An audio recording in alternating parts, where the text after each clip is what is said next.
As Vladimir Putin continues his brutal invasion of Ukraine, at home, the Kremlin is prosecuting a legal war against the LGBTQ community. Russia's Supreme Court now labeling its members as extremists. The court decision to ban the activities of the international public LGBT movement and its structural subdivisions shall be subject to immediate execution.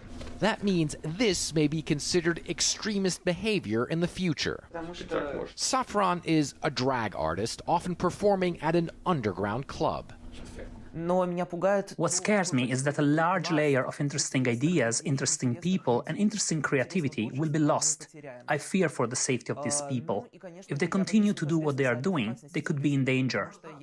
Sodomy and pedophilia, that's how Kremlin-controlled TV has been labeling the LGBTQ community for years in a sustained media blitz.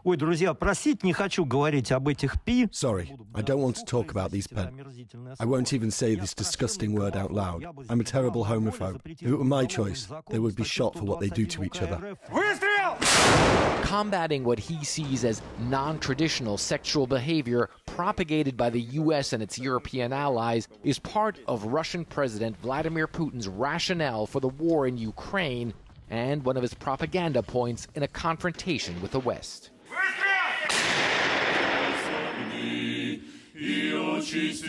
Putin styling himself as the defender of what he calls traditional Christian values, even as he recently praised Russia's cultural diversity. Our diversity and unity of cultures, traditions, languages, and ethnic groups simply does not fit into the logic of Western racists and colonialists.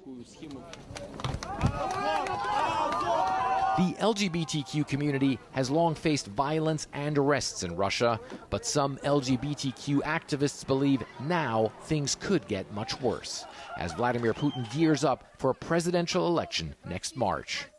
It seems to me that this is part of the presidential election campaign, but the elections will pass and the court decision will remain.